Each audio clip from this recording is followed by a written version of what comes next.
It was the arrest, the shitty cellmate, my brother, and then the psych ward cell, and then my brother, and then the guy the good cellmate. Yeah. Psych ward became like a wake-up call.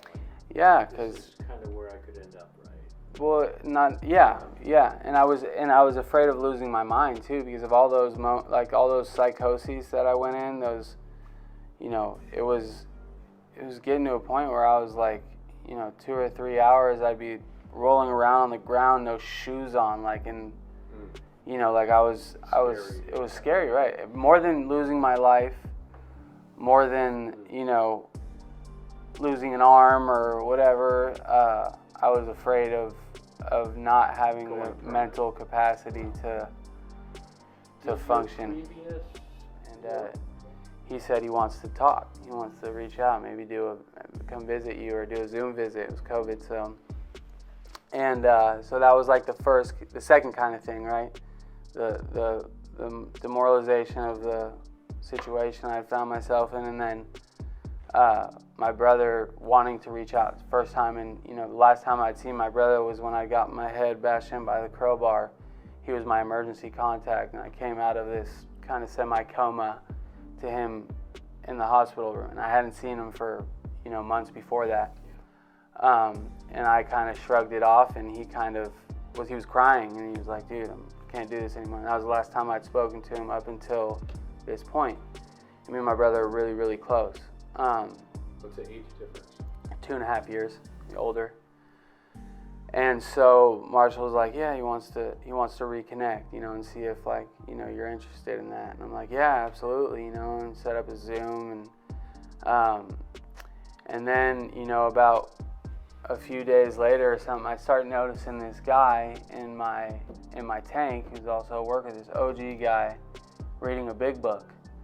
And in San Francisco County, guys don't stay sober, they don't get sober, there's not really AA meetings, and if there are AA meetings, people aren't really going to them, it's not like Marin where it's use it as an excuse to get out of your cell. You're not stuck in your cell all day in San Francisco, you get a lot of yard time.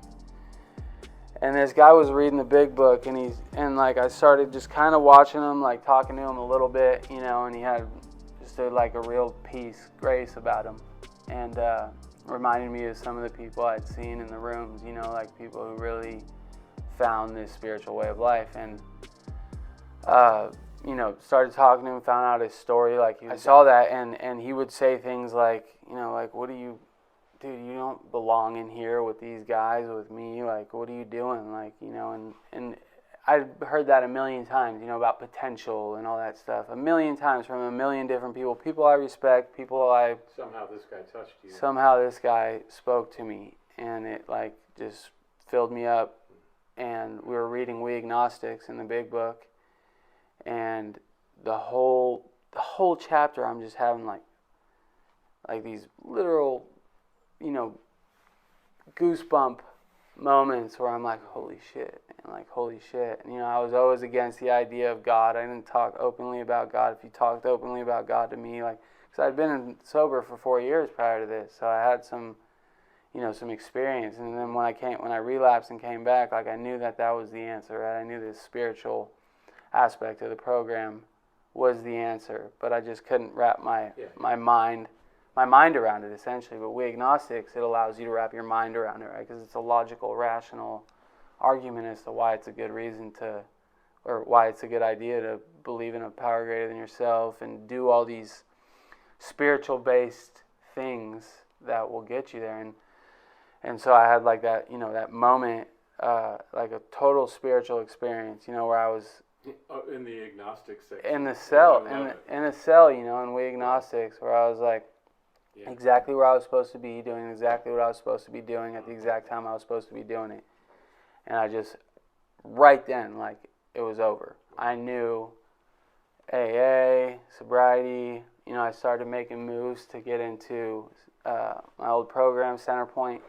Without a lot of hope in front of you. Yeah, he saved my life just by being, just by being the way he carried himself. He he was super nice to people, but he didn't really mess with people because they were all knuckleheads, you know. But me and him, we clicked.